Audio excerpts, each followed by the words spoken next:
In today's photo deconstruction, I'm going to create a timeless black and white fashion image, and I'm going to make it even more dramatic by using Photoshop's Generative Fill.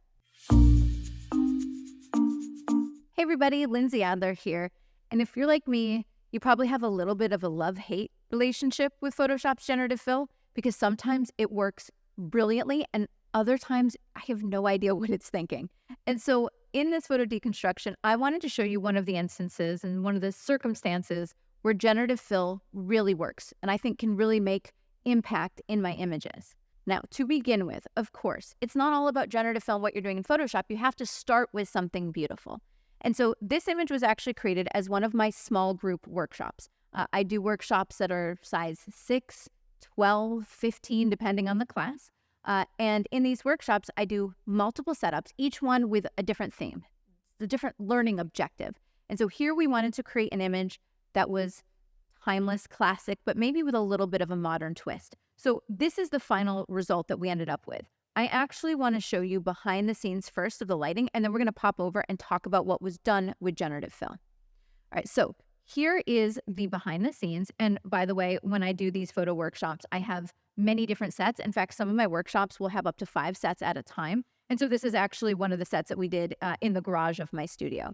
And so the beautiful shot you just saw was done with just 3 strobes. So let's actually begin with our main light. The main light we're using over here to the right-hand side is a Profoto D2, and the modifier I'm using is the Westcott Optical spot, and on it is the kit lens. Now, the optical spot allows you to create slices or little pockets of light. And so although if I'm creating something that's meant to be timeless or actually feel vintage, although there wouldn't be an optical spot, they very well could have used a Fresnel or a spotlight to create a concentrated area of light on the face and torso. So that was the feel that I was trying to emulate here. So I've got the optical spot with the kit lens. The kit lens is the one that's a little bit more focused, a little bit tighter. And so I have that lighting her face just a little bit on her torso. And you can actually see that in the behind the scenes picture, what is being illuminated. It also has shutters. It has these little doors that you can open and close. And that's why I've created a slice on her. I wanted most of the scene to be in silhouette and then just a pop of light on her face. Next, let's talk a little bit about our background. I wanted to create something clean, timeless, high key. And so I chose a Savage Universal seamless paper and I used super white. But in order to actually illuminate that background, the main light isn't doing it. The main light is just creating a little slice of light on her face. So to illuminate the background, I used 2 more strobes. I've got one on the left and one on the right. They're the same thing. They're both small white umbrellas. And so I use these just to kind of point into the background to make it nice and clean. Now, by the way, when I'm doing something like this, there isn't any light hitting the ground in front of her. Right now, it's going to fall to gray. If I wanted the ground in front of her to be white, but still have dramatic lighting on her, one of the things that I could use is a piece of plexiglass, or I could use, there's something called tile board. I guess it's used sometimes in bathrooms and whatnot. It has a little bit of a reflective surface. You could lay that down. It'll bounce some of the light off the background and give you a cleaner bottom of the frame. So the majority of this set really is lighting a white background and then putting a more concentrated light on the face. So if you didn't have an optical spot, you could also use something like a grid, or you could use a beauty dish with a grid. It just wouldn't give you that same slice effect. All right, now before we pop over to see what was captured in camera versus post, let's look at the camera settings. I was using the Canon R5 and I was using the 24-105 4.0. I have now upgraded to the 2.8, but it hadn't come out when I shot this image. And for my camera settings, I'm using f4.5 and ISO 500. And that is just to allow me to have the optical spot at a lower power.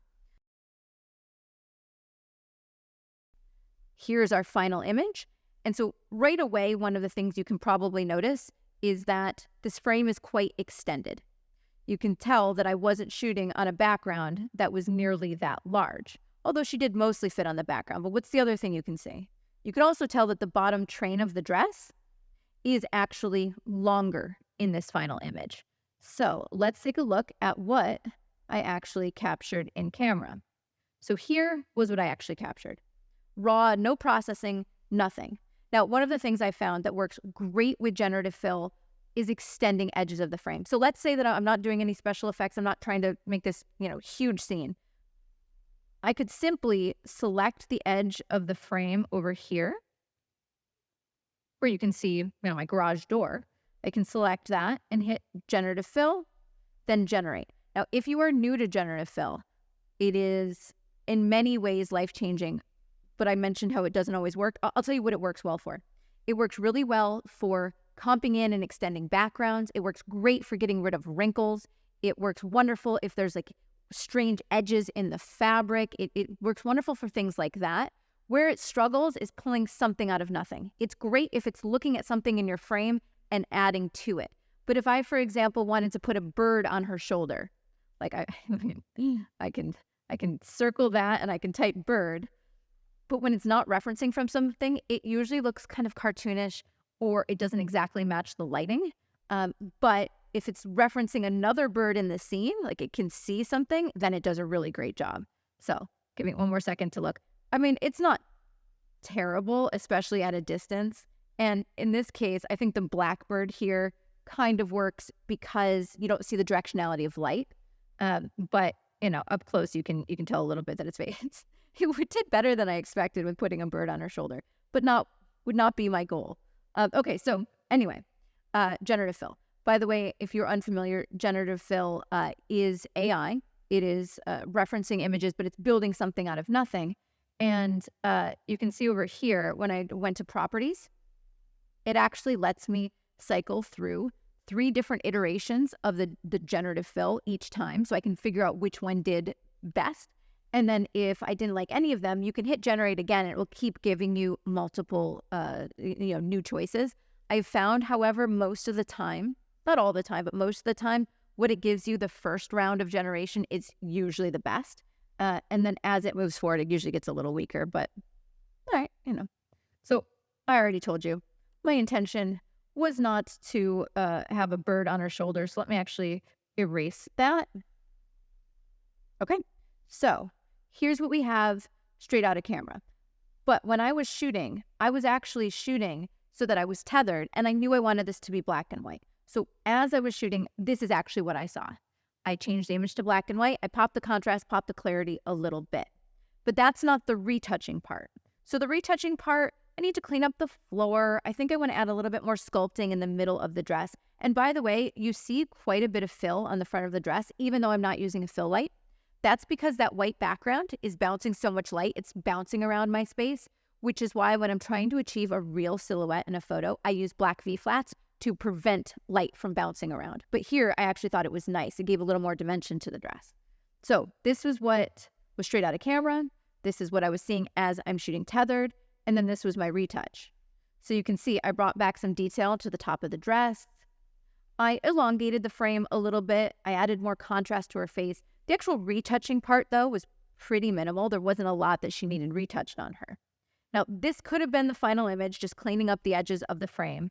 But I wanted something more dramatic. So this is where we ended up. And what I did is, by the way, with a white background, I could actually probably just paint white on the side. But what I did is I extended the frame. I selected the edges. I did generative fill. But then I kept selecting the lower part of the dress and hitting dress train or fabric or dress. And it would extend it a little bit. And then I would take that little extension and add even more onto it. So let's just take a look here. Let's say I wanted even more fill down here. Maybe I want it to be even a fuller dress. Then it brings up generative fill. And the things that I find work well are fabric, dress. Sometimes if you say train, it'll think you're looking to add like a little choo-choo train in the frame. So try to be careful with that. So let's just say dress and see what it does. But I did not do the whole thing at once. I kept adding little pieces. I found it did better with that. And also, right now, with how generative fill exists, it is creating a relatively low resolution. Whatever selection you make, the largest resolution it's making is 1080. So by doing multiple pieces, it's actually giving you higher resolution than if I selected half of the frame, for example, and said dress or train. The entire half of the frame would only be 1080 at that point. Okay, so let's see what it gave me. So here was before. And then it's giving me, like, for example, that works quite well. And I think it creates a nice extension to the dress. But you'll notice, see how it has like the little black marks that it created for me that it actually found elsewhere in the dress. So this is exactly what I'm saying. Generative fill does really well when it's looking at something else in the photo and then creating more of it. It's not a copy and paste, but it's analyzing it and extending it. And so I think that generative fill worked really, really well. So you saw where we began with the dress. And then here, we've extended it and made a much more dramatic result. I think this looks like I'm shooting in a really big studio on a cyc wall rather than shooting in the garage of my studio. So I think this is beautiful, timeless, and elegant. And it did take 3 lights, but it was less about the specialty gear being used and much more about having a controlled light on our face and a clean, high-key background. But what I think makes it more dramatic, make it look like it's an even bigger scene, is how I brought generative fill into the equation. Now, if you want to create images like this, and if you want to join me for one of my workshops, I have details in the description below. I do several workshops every single year, and they have all different sorts of themes. For example, I have one on advanced lighting. I have another one called Beauty Throughout the Ages that explores beauty of different women in different decades of the past 100 or 200 years. I also have workshops that focus much more on fashion photography. Some are 3 days, some are 1 day. So I have all of those different opportunities, and you can find all the details about that in the description as well. Speaking of details in the description, if you want to see the gear used in the making of this image, it is all listed below. And of course, you can visit adorama.com. Now, if you've enjoyed this photo deconstruction, I encourage you to like, subscribe, share with your friends, because I have so many more of these coming your way. See you next time, guys.